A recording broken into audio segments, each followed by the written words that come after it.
제가 달라스에서 목회할 때 일입니다.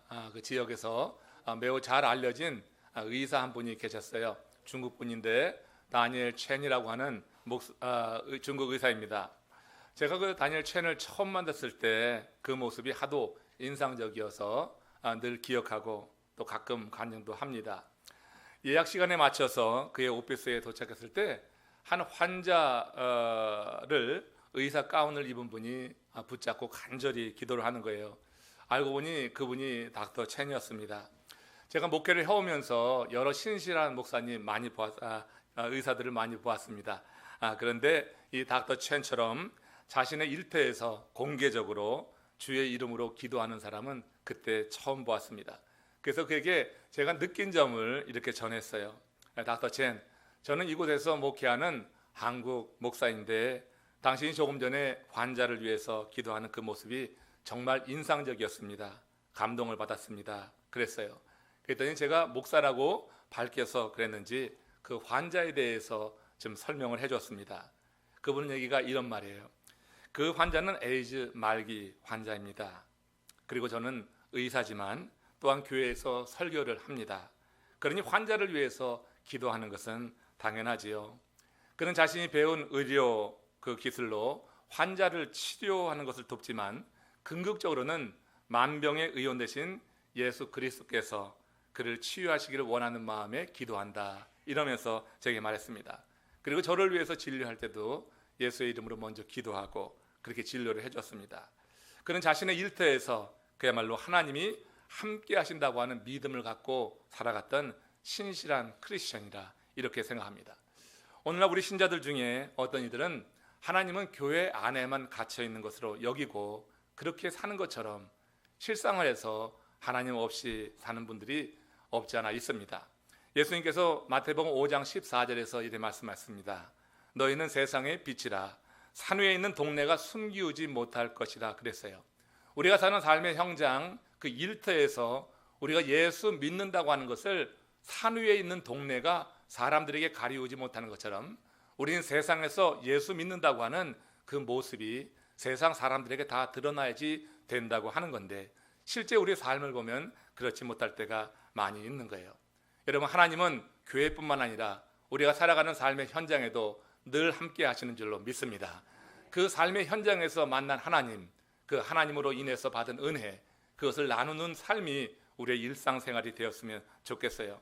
여러분, 하나님이 어디나 계시다고 하는 이 말이 비밀 요원이 말이에요. 인간의 삶을 감시하는 것처럼 여긴다고 하면 어디나 함께 하시는 그 하나님으로 인해서 우리는 기쁠 수가 없죠. 행복하지 않을 거예요. 그러나 하나님이 어디나 계시다고 하는 이 말씀이 우리가 어디에 있든지 하나님은 우리를 지켜주시는 분이라 이렇게 이해될 때 우리는 어디나 계신 그 하나님이 늘 반갑고 그 하나님으로 인해서 행복한 삶을 누리게 될 줄로 믿습니다. 오늘 본문에 보면 야곱이 어디나 계신 그 하나님을 만나는 거예요. 어디나 계신 그 하나님을 처음 만나고 기뻐하고 그 하나님 앞에 제사를 올리는 그런 내용을 볼 수가 있습니다. 야곱은 에서의 장자 명분을 팥죽 한 그릇에 샀죠. 그리고 눈먼 아버지를 속여서 에서에게 돌아갈 축복 기도까지 가로챘어요. 그리고 야밤 도주를 했습니다. 경황 없이 도망쳐 오느라 지친 이 야곱이 해가 질 무렵에 루스라고 하는 지역에 이르렀을 때 그곳에서 하루를 유숙하게 됩니다. 거기서 잠들게 되는 거죠. 생전 처음으로 부모와 고향을 떠났기 때문에 대낮에도 외롭고 두려웠을 거예요. 그러니 밤이 되었을 때 얼마나 외로움과 두려움이 밀려왔겠어요. 빛도 없는 들판입니다.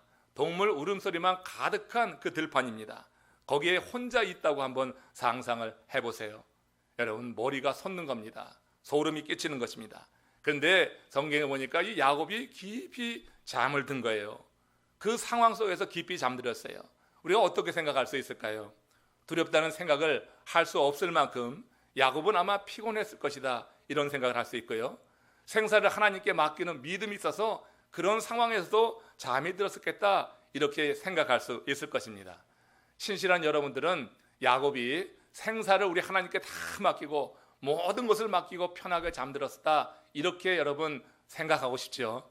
그런데 실제 그 뒤에 이어지는 창세기 28장 16절 17절의 말씀을 보면 이 야곱이 생사를 하나님께 맡겼다기보다 그곳에 계신 하나님을 믿고 의지하고 잠들었다기보다 이 야곱은 피곤해서 잠든 겁니다. 우리 같이 한번 읽어보겠습니다.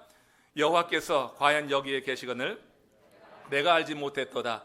이에 두려워하여 이르되 두렵도다. 이것이요 이것은 다름 아닌 하나님의 집이요 이는 하늘의 문이로다. 자, 이러보건대 야곱이 루스에서 잠든 것, 하나님이 지켜주신다고 하는, 하나님이 그곳에도 계신다고 하는 절대 믿음을 가졌기보다는 육체적인 피로에서 깊이 잠들었겠다 생각할 수 있습니다.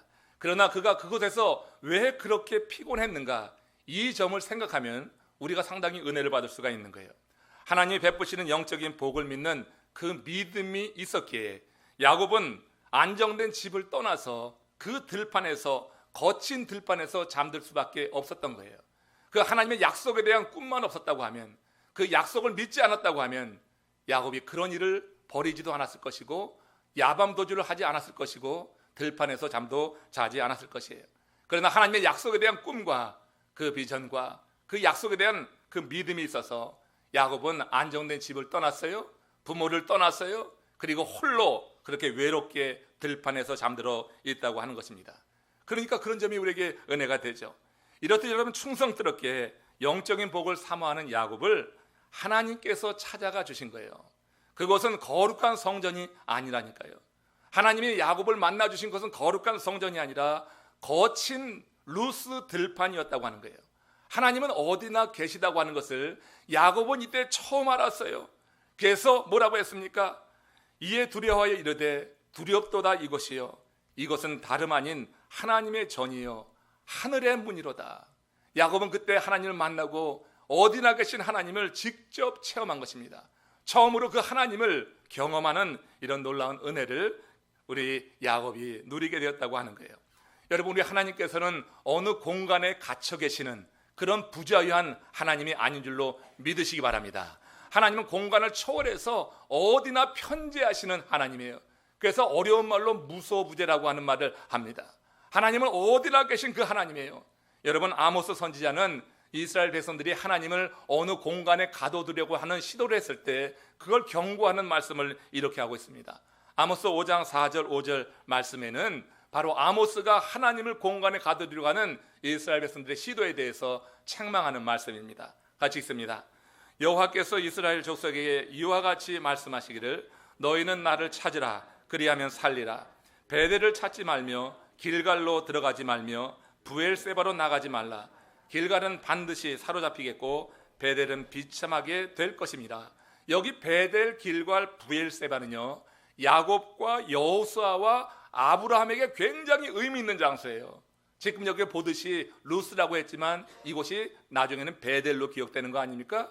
바로 지금 이 장소하고 길갈이라고 하는 것과 부엘세바는 믿음의 조상, 바로 이런 야곱과 여호수아, 아브라함에게 대단히 의미 있는 장소였다고 하는 거예요. 그래서 그들은 그 이후에 주님을 경험한 이후에 그 장소를 거룩하게 구별했습니다. 문제는 시간이 가면서 그 후손들이 바로 그 장소를 우상화하기 시작했다고 하는 거예요.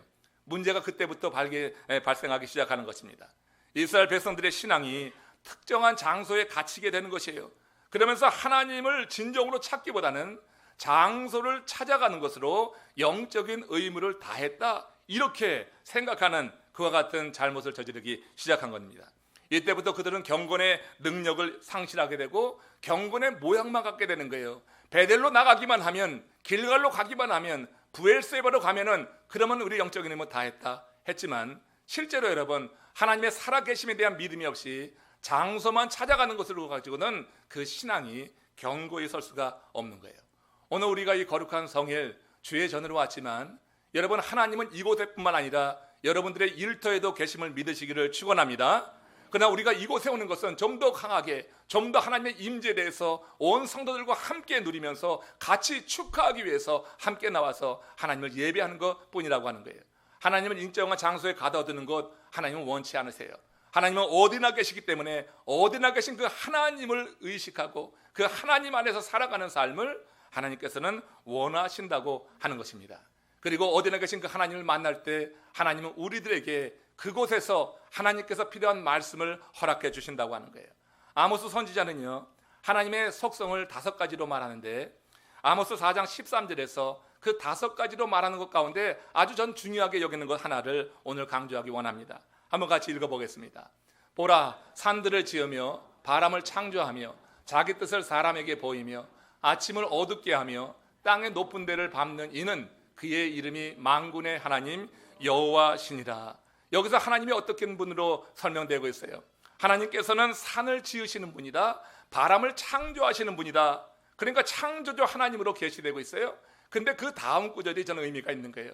하나님은 산도 지으시고 바람도 창조하시는데 또 그 가운데 자기의 뜻을 사람에게 보이시는 분이다. 하나님은 당신의 뜻을 계시하는 분이라고 하는 거예요. 저는 이 구절에서 하나님이 산을 지으시고 바람을 창조하셨다고 하는 것을 이런 물질 세계의 것만으로 제한해서 말하고 싶지 않습니다. 물론 하나님은 산을 만드셨죠, 바람을 지으셨죠, 창조하셨죠. 그러나 우리 인생 가운데 차야되는 여러 사건, 우리가 경험하는 모든 일을 우리가 생각해 볼 수가 있는 것입니다. 우리는 어떤 경우에 산처럼 말이에요, 높은 산이 우리 앞을 가로막혀서 답답해하고 좌절할 때가 있습니다. 어떤 때는 뜻하지 않는 바람이, 돌풍이 우리에게 휘몰아쳐 가지고 우리가 혼란 가운데 빠질 때가 있어요. 하나님은 우리 인생에 그런 것도 창조하시는 분이란 말이에요. 하나님께서 우리에게 모든 일을 하나님께서 주관하신다고 믿게 될 때, 우리 하나님께서 내 인생에 산을 세우셔서 우리가 가는 길을 막을 때도 있고, 하나님께서 바람을 불어치셔서 나로 하여금 정신 못 차리게 할 때도 있는 것이 하나님이라고 하는 거예요. 하나님은 모든 것을 창조하시는 분이에요. 물질 세계의 모든 것을 창조하시는 분, 물건만 창조하시고 물질만 창조하는 게 아니라 이런 사건도, 우리 가운데 일어나는 일도 하나님께서는 만드시는 분이다. 근데 하나님이 그 다음에 뭐라고 그랬어요? 자기의 뜻을 사람에게 보이신다고 그랬어요. 하나님 산을 만드시고 바람을 불게 하실 때는요, 다 뜻이 있는 거예요. 우리 인생 가운데 하나님이 길을 탁 막는 높은 산을 만드시고 우리로 하여금 정신 못 차리게 휘몰아칠 때는 하나님의 뜻이 있는 거예요. 하나님은 그냥 우리를 애꿎게 고생시키기 위해서 그렇게 하지 않는다고 하는 거예요. 하나님의 뜻이 있어요. 여기 보니까 하나님은 자기의 뜻을 사람에게 보이신다고 했어요. 그래서 여러분, 큰 산을 만날 때든지 휘몰아치는 돌풍 가운데 우리가 있게 될 때 잠잠하게 하나님께 물으십시오. 하나님 뜻이 무엇입니까? 그럼 하나님께서 당신의 뜻을 우리 가운데 계시하신다고 하는 거예요. 하나님은 우리를 이렇게 만들어가는 과정 가운데서 이처럼 하나님이 여러 일들을 겪게 하시고, 그런 가운데 우리가 믿음으로 응답하고 나가게 될 때 하나님은 그 뜻을 계시해 주면서 우리를 세우시고, 이 과정을 넘어서, 태산을 넘어서 돌풍을 극복하고 하나님이 보여주시는 새로운 그런 세상을 보도록 우리에게 은혜를 더해 주시는 줄로 믿습니다. 야곱이 돌을 베고로 하고 처량하게 잠든 그 밤에 하나님은 환상적이고 신비한 꿈을 꾸게 하셨어요. 이 꿈을 통하여서 하나님은 당신의 뜻을 야곱에게 계시해 주는 거예요. 그 거친 들판에서 잠들어 있는 야곱에게 하나님은 자기의 뜻을 지금 보여주시는 거예요. 아모스 선지자가 말했듯이 하나님께서 그 거친 들에서 자고 있는 야곱, 그가 왜 그곳에 나왔는지 하나님은 이미 아십니다. 무엇 때문에 이 거친 잠을 자고 있는지 하나님은 아시는 거예요. 중심을 보시기 때문에. 그래서 당신의 뜻을 계시해 주고 있는 거예요. 편안한 집을 떠나서, 부모를 떠나서 외롭고 두려운데 그럼에도 불구하고 그 길을 돌아서지 않고 계속해서 그 길을 진행해 나가면서 들판에 잠들어 있는 야곱에게 하나님께서 이렇게 계시해 주셨어요. 창세기 28장 12절에서 15절 말씀입니다. 함께 읽습니다. 여호와께서 그 위에 서서 이르시되 나는 여호와니 너의 조부 아브라함의 하나님이요 이삭의 하나님이라. 내가 누워있는 땅을 내가 너와 내 자손에게 주리니 내 자손이 땅의 티끌같이 되어 내가 서쪽과 동쪽과 북쪽과 남쪽으로 퍼져 나갈지며 땅의 모든 족속이 너와 내 자손으로 말미암아 복을 받으리라. 내가 너와 함께 있어 내가 어디로 가든지 너를 지키며 너를 이끌어 이 땅으로 돌아오게 할지라. 내가 내게 허락한 것을 다 이루기까지 너를 떠나지 아니하리라 하신지라. 루스 들판에서 잠들어 있는 야곱에게 하나님은 이 야곱을 통하여서 앞으로 이루실 일을, 당신의 뜻을 지금 다 보여주고 있는 거예요. 계시해주고 있는 거예요. 여러분, 하나님께서 우리에게 뜻을 계시해줄 때 어떤 사람은 그것을 거부해요. 그것을 잘 못 듣는 경우도 있어요. 하지만 하나님께서 믿는 자들의 인생 가운데 어떤 일을 허락하실 때는 반드시 다 뜻이 있는 거예요. 그 뜻을 듣는 귀만 열리면은 우리는 어떤 상황에서도 우리 그 상황을 이기고 하나님께서 뜻하신 바를 이룰 때까지 견뎌내고 인내하면서 마침내 주의 그 은혜 안에 들어가게 될 줄로 믿습니다. 지금 이 야곱이요, 그런 하나님의 은혜를 지금 누리고 있는 거예요. 거기서 거친 들에서 잠자고 있는데 무서운 그런 상황 속에 있지만은 하나님께서 야곱을 만나 주셨는데 꿈에서 환상으로 만나 주셨어요. 잠에서 깨어난 이 야곱은 온몸에 힘이 솟아오르는 것 같습니다. 심령에서 샘솟는 기쁨이 충만하게 됩니다. 두려움이 한순간에 사라지는 것입니다. 스스로 능력이 충만해짐을 느낄 수 있었어요. 계시를 받았기 때문에 그렇습니다. 감사와 감격의 마음이 충만했습니다. 하나님의 생각을 알았기 때문입니다. 여러분, 유라굴로 강풍에 배가 전복되려는 순간에 바울의 심령은 평안했었지요. 그 가판회에 있었던 모든 선원들과 다른 사람들은 사색에, 그저 완전히 사색이 되었는데 바울은 마음이 평안했어요. 그 이유가 뭡니까? 바울도 그 밤에 하나님 보내신 천사를 통하여서 하나님의 뜻을 계시받았단 말이에요. 바울아, 두려워하지 말라. 내가 가이사 앞에 서야 하겠고 또 하나님께서 너와 함께 항해하는 자를 다 내게 주셨다 하셨으니 그러므로 여러분이여 안심하라. 나는 내게 말씀하신 그대로 되리라고 하나님을 믿노라. 모든 사람들이 하나님의 음성을 듣지 못해서 두려워할 때 지금 이 바울은 그 한밤중에 하나님이 계시해 주시는 음성을 들었어요. 그러고 나니까 하나님의 계획을 알고 나니까 전혀 두렵지가 않은 거예요. 당장에 광풍이 그친 것도 아니었습니다. 여전히 광풍이 불어나고 있습니다. 그러나 믿음이 있기 때문에 두려워하지 않는 거예요. 여러분, 지 야곱이 그 루스 들판에 여전히 있지만 그러나 하나님의 계시를 듣고 나니 야곱의 마음에 더 이상 염려가 없는 것입니다. 하나님이 계시해 주시는 영적인 체험이 없다면 우리들의 입장에서 현실에 모순된 삶, 불신자는 흥하고 신자는 망하는 현실을 끊임없이 받아들인다고 하는 것은 사실상 불가능하다고 저는 생각합니다. 인간의 성정은 대개 비슷합니다. 그러기에 크리스천이라 할지라도 하나님이 그 뜻을 계시해 주지 않는 한 현실의 모순 앞에서 분노하고 좌절하기 마련입니다. 구약 성경의 하박국 선지자가 이런 모순을 보고 분노한 대표적인 사람이에요. 그는 당시 만행했던 불의한 자의 간악함, 패역함, 겁탈과 강포, 분쟁을 보면서 하나님께 이렇게 불만을 쏟아냅니다. 하박국서 1장 13절입니다.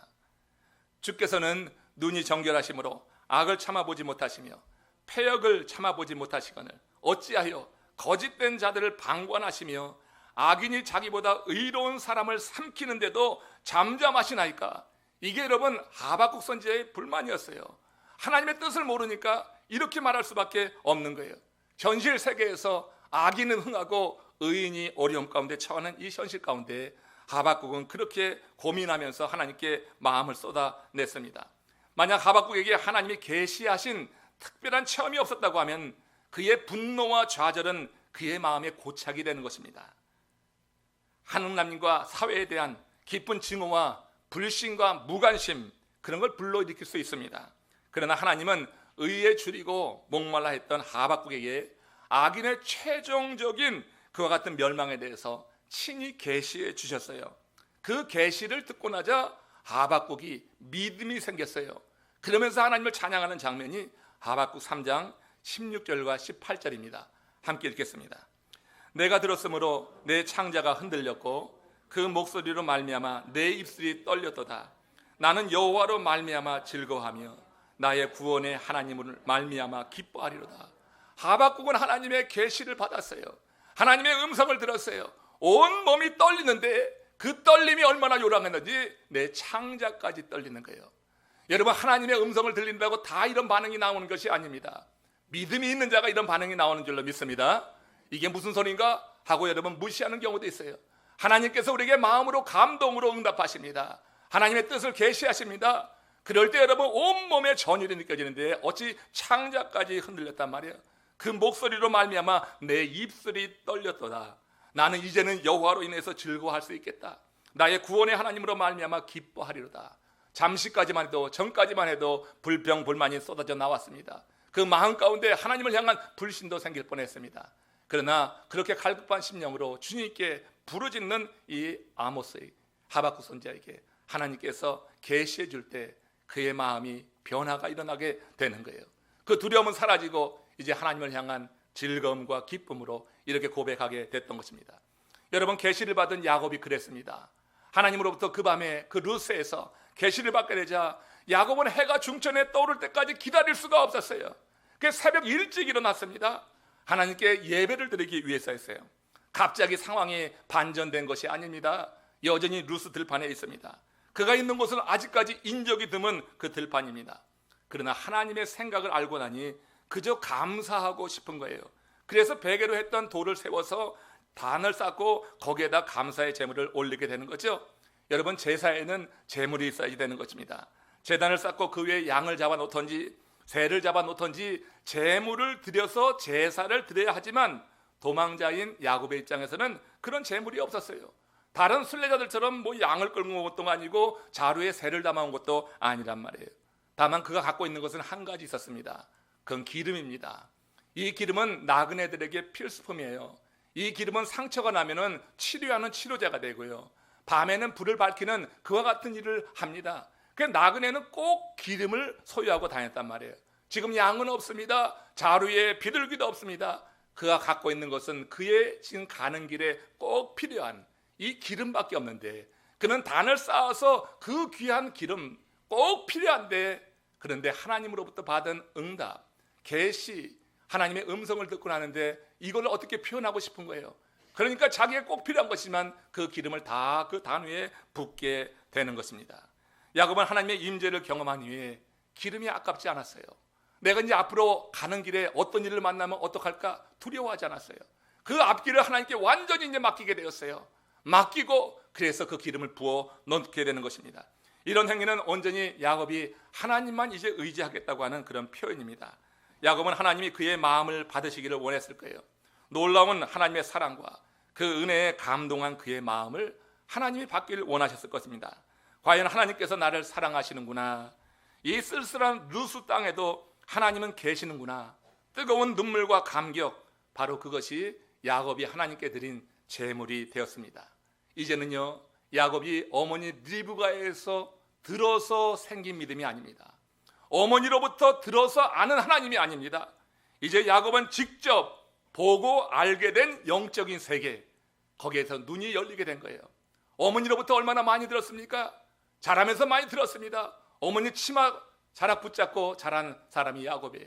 수없이 많이 들었지만 자신이 직접 하나님을 대면해 보고 하나님의 음성을 듣고 하나님의 뜻을 전해 들은 이 순간, 이제 새로운 영적인 세계, 이것은 전해 들은 것과 달랐다고 하는 것입니다. 야곱이 경험한 이 한 번의 이 경험입니다.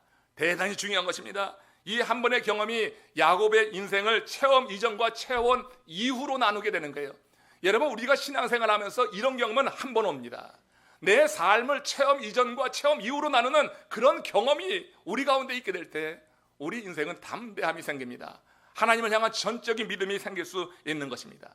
야곱은 오랜 동안 들었지만 직접 체험한 건 루스 들판에서, 아무것도 볼 것 없는 그 들판에서 오직 하나님의 축복만 바라보고 집을 떠나고 부모를 떠나서 그렇게 외롭게 쓸쓸하게 있던 그를 만나주신 하나님을 경험한 것은 바로 거친 루스 들판이에요. 성전이 아니라 그 들판에서 인생의 황량함 가운데, 인생의 처절한 그와 같은 고난과 고통 가운데, 어려움 가운데 있을 때 그곳에 임한 하나님을 야곱은 만났다고 하는 거예요. 잘 짜여진 성전이 아니라 그는 어디나 편지에 계신 그 하나님, 마음의 중심이 하나님을 향하여서 주님의 축복에 대해서 갈급했을 때 하나님은 그를 루스 들판에서 만나 주셨고, 이 한 번의 경험이 야곱의 삶을 체험 이전, 체험 이후로 나누겠다고 하는 거예요. 그래서 야곱은 그 놀라운 경험 후에 자신을 하나님께 다 드리겠다고 하는 그런 의미로 이 기름을 쏟아 붓는 의식을 행한 거예요. 그게 그런 의미가 있는 거예요. 기름을 다 쏟아부으면서 내 삶을 이제 주님 인도하옵소서, 이렇게 온전히 주님께 맡기고 나가서 새로운 세계에 들어간 자답게 하나님을 의지하는 그와 같은 고백을 이렇게 하고 있는 것을 보게 됩니다. 제가 20년 전에 미국으로 유학을 왔습니다. LA를 거쳐서 달라스에 정착을 했습니다. 달라스에 7년 동안 목회했지요. 제가 미국에 처음 올 때 미국 가면은 햄버거 많이 먹겠다, 제 친구들이 그런 얘기를 했어요. 그때만 해도 한국에 맥도날드 같은 거 들어가 있지 않았잖아요. 그러니까 미국 가면 햄버거는 시켜 먹겠네, 그렇게 우스갯소리로 얘기했습니다. 그러나 막상 미국에 온 후 저는 한 2년간 햄버거를 못 먹었습니다. 물론 그때는 경제적으로 햄버거 하나 사 먹는 게 쉽지 않았어요. 내 입만 입입니까? 애들 입이 셋이나 있는데 그래서 아무튼 이 햄버거 하나 먹는 게 쉽지 않았어요. 그만큼 여유가 있지 않았습니다. 그러나 그보다는 사실 햄버거를 먹기만 하면 배가 아픈 거예요. 햄버거를 한번 먹어보면 배가 아파서 그 다음에 먹고 싶어도 먹지 못했던 것입니다. 그런데 2년여 지난 어느 날 도서관에서 시험 공부를 하고 저녁이 돼서 출출해서 이제 그 학교 앞에 편의점으로 나가는데 그 편의점 옆에서 아주 고소한 냄새가 풍겨 나는 거예요. 그 냄새의 정체를 알아보니까 버거킹에서 햄버거에 들어가는 그 파티를 가스불에 구우면서 바람으로 확 내보내가지고 그 주변의 사람들 그냥 그 맡게 하는 거 있잖아요. 그 냄새였어요. 야, 그 냄새를 맡는데 그렇게 냄새가 구수하더라고요. 제가 그 냄새를 맡고 난 후에 난생 처음으로 햄버거를 맛있게 먹었고요. 그날 밤에는 배가 아프지 않았어요. 그 이후에 지금도 제가 제일 좋아하는 햄버거는 버거킹 넘버원 와퍼입니다. 버거킹 넘버원 와퍼는요, 다른 햄버거보다 커요. 거기다 그냥 듬뿍 그냥 마요네즈 넣으면요, 마요네즈 덧칠해서 먹으면 그렇게 맛있어요. 그거 하나면은 배가 든든합니다. 그 냄새가 저로 하여금요, 햄버거 먹으면 배 아프다 하는 생각을 없이 해줬어요. 그리고 실제로 그 생각이 들고 나서 먹었더니 괜찮았어요. 제가 여러분 요즘 거의 하루에 한 번씩 마시는 음료가 있습니다. 그게 뭘까요? 그 여러분 덩컨 커피입니다. 여러분 제가 올 봄까지만 해도요, 커피를 마시면 또 배가 그렇게 아팠어요. 커피를 마시면 배가 아팠어요. 우리 집에 커피가 없고요, 누가 커피를 사준다고 하면 그리 반갑지가 않았어요. 근데 뭐 항상 어디 가든지 커피를 내놓고 하는데 뭐 사실 그렇게 반갑지 않았지만 그래도 그냥 뭐 주시니까 먹긴 했었죠. 마시고 고생할 일 생각하면은 그거 다 먹지 못하고 몇 모금 마시는 척하고 그냥 내려놓곤 했습니다. 남들이 커피 마시는 걸 보면 저거 정말 맛있어서 마시나 이런 의심이 들었었어요. 지난 봄까지 그랬습니다. 지난 봄에 어떤 일인지 모르지만 제가 덩컨 도넛 가게 가서요, 아이스 미디엄 라떼를 먹은 이후에, 여러분 그 라떼를 먹은 이후에 저도 매일같이 지금 거의 한 잔씩 커피를 사서 마십니다. 그때 커피를 마신 후에는 배가 전혀 아프질 않았어요. 그 라떼의 고소한 냄새, 그 냄새가 제 몸이 기억하고 있는 커피에 대한 반감을 씻어냈어요. 이제는 라떼 심심해. 그래서 레귤러를 먹고 있어요. 이제는 스타벅스로 진출하려고 합니다. 그래서 아메리카노를 지금 한 잔 마셔볼 생각을 하고 있습니다. 여러분 제 몸이 커피를 마시면은 이거 배 아프다 하는 그런 몸의 기억이 있는데 그 향기 하나가요, 이 반감을 씻어내더라고요. 전에 마시는 커피 마시는 사람들 보면 왜 저 쓴 걸 돈 주고 사 먹냐 그랬는데 이제 제가 매일 2불씩 내고 덩컨 미디엄 아이스 커피를 오더해서 먹고 있습니다. 여러분 좀 즐거워요. 그거 한 잔 들고 마실 때가 그렇게 즐거울 수가 없어요. 제가 여러분 햄버거와 커피를 먹게 된 이런 경험을 통해서 깨닫는 바가 있어요. 제가 그 웃자고 하는 얘기가 아니라 몸에 받지 않던 것을 몸이 받아들이게 되는 것은 한순간에 일어난 것 같더라고요. 저는 바로 얼마 전까지 커피 그렇게 싫어했어요. 좋아하지 않았어요. 몸에 받지 않았어요. 근데 한순간에 그 냄새가 내게 참 좋은 그런 인상을 주고 경험을 줬을 때 그 커피가 몸을 받기 시작했다고 하는 거예요. 여러분 모든 낯선 것이 익숙해지는 것도요, 그 경험을 통해서 저는 생각했어요. 어느 한순간에 가능할 수 있다. 낯선 것이 익숙해지는 것이 한순간에 가능하다. 여러분 처음 교회에 나오는 사람 교회가 얼마나 낯섭니까? 이거 얼마나 이상합니까? 이런 분위기가 얼마나 적응이 안 됩니까? 그런데 여러분 이 분위기 적응되는 거요, 하나님이 하시고 하나님께서 역사하시면 한순간에 이 분위기가 정말로 너무너무 좋고 이 분위기에 함께 가고 싶은 그런 마음으로 변화되는 것은 하나님이 하시는 일인 줄 믿습니다. 그게 한순간에 가능할 것 같다고 하는 거예요. 어느 한순간에 낯선 것이 좋게 여겨지는 것, 경험되는 것, 낯선 것의 그 벽이 무너지는 것, 신앙생활에서도 같다고 하는 것입니다. 여러분 어떤 사람은요, 평생에 담배를 피웠는데 어느 한순간에 이제 담배 냄새 맡으면 싫대. 은혜를 받고 나니까 하나님이 역사하시니까 그런 일들이 벌어지는 것 여러분 보셨죠? 우리가 여러분 신앙생활 할 때 교회에 발을 들이고 그리고 하나님이 역사하시는 이 과정, 그리고 우리가 사모하는 마음이 있을 때 한순간, 바로 한순간에 하나님이 우리의 삶을 새로운 세계로 열어주시는 그런 놀라운 능력이 있으신 하나님인 줄로 믿으시길 바랍니다. 지금 여러분 야곱이 이 들판에서 하나님을 만납니다. 하나님께서 그에게 당신의 계획을 일러주는 이 계시의 이 순간에 야곱의 세계가 바뀌었어요. 야곱의 세계가 바뀌었어요. 이제는 하나님을 바랍니다. 하나님을 바라는 그 세계, 이전과 다른 것입니다. 여러분, 세상 사람이 우리를 보고 말합니다. 왜 저것들은 피 같은 돈을 써가면서 저 짓 하나 몰라, 이렇게 세상 사람들은 말합니다. 한 주에도 몇 번씩 교회 가는 것이나 힘들어서 번 돈 헌금하는 것 보며 그렇게 세상 사람들은 말합니다. 그러나 우리는 우리만 느낄 수 있는 그 무언가를 경험했습니다. 그래서 세상이 말하는 그 짓을 우리는 기쁘게 하고 있는 것입니다. 오늘 이 예배에 참여하는 것이 여러분 세상이 말하는 그 짓입니까? 그거 아니거든요.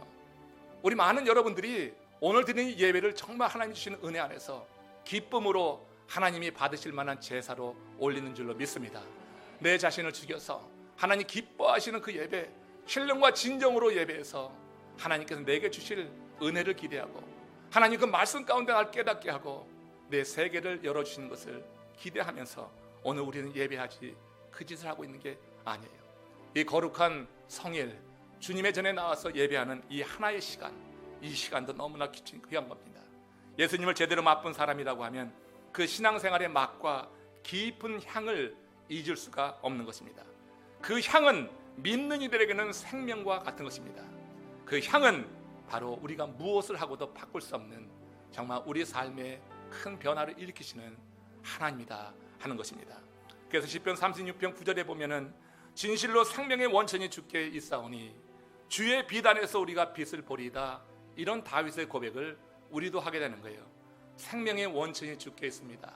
하나님께 생명의 근원이 있다고 하는 것, 하나님을 떠나서는 살 수 없다고 하는 것, 내가 빛을 보는 것은 주의 빛 안에서만 봅니다. 내가 빛을 본다고 하는 것은 소망이 있다고 하는 것입니다. 어둠 가운데 있는 자는 절망 가운데 사는 것인데 살아가면서 많은 사람들이 그 어둠에 갇혀서 절망 가운데 허덕이고 있습니다. 그러나 우리는 빛을 봅니다. 우리가 보는 것이 아니라 주 안에 있을 때 보이는 것입니다. 주 안에 머물려고 할 때 그냥 보이는 것입니다. 이것이 다윗의 고백이 되고 있는 것이에요. 우리는 여러분 이제 우리에게 높았던 이 벽을 뚫고 한순간에 주님의 은혜 안에서 새로운 세계, 물질 세계 위에 있는 영적인 세계에 살아가는 하나님의 사람들이에요. 이 나라의 삶이 여러분들에게 정말 의미 있고 보람되고 이 나라에 살아가는 그 자체가 힘이 되어서 여러분 죄악 많은 세상에서, 많은 도전이 있는 이 세상에서 여러분들 지지 않고 믿음으로 승리하며 하나님께서 우리를 기뻐 바라보시는 것 우리가 기대하면서 쭉 정진해 나가기를 주님의 이름으로 축원합니다. 이번 40일 새벽 부흥성에 매일같이 정말 모든 분들이 어찌 보면 이렇게 별로 차이가 없이 나오는지 모르겠어요. 요즘은 작년하고 또 틀려요. 2년 전하고 틀려요. 이번에는 거의 빠짐없이 그저 자리를 채워주시고 변함없이 기도하는 모습이 목사님 제겐 너무 위로가 됩니다. 힘이 됩니다. 정말로 기도가 필요할 때 여러분들이 자리를 지켜주시는 것, 바로 예수 그리스도를 믿는 맛을 알고 그 향을 알기 때문에 누가 뭐라 해서가 아니라 여러분들을 이끄는 그 향에 이끌려서 여러분들이 거룩한 성소에서 주님을 경험하게 되는 줄로 믿습니다. 이 아름다운 일에 우리 함께 동참하시면서요, 더욱더 우리 교회 앞에 할 일이 많은데 많은 기도와 말씀으로 무장되는 가운데 우리 삶의 세계가 이전과 다른 분명히 주님이 함께 하시는 영적으로 열려진, 그래서 주님의 도우심이 항상 함께하고 주와 동행하는 이 삶이 되기를 주님의 이름으로 축원합니다. 우리 하나님은 교회에만 계시지 않고요, 회사에도 계시고 거리에도 계시고 뒷골목에도 시장에도 집에도 계십니다. 야곱이 만난 루스뿐 아니라 서울에도 계시고 마이애미에도 계십니다. 하나님은 어디나 계십니다. 이 하나님이 바로 우리의 하나님으로 고백되는 이 한 주간 되시고 하나님께서 이끄시는 삶 되시기 다시 한번 주님의 이름으로 축원합니다.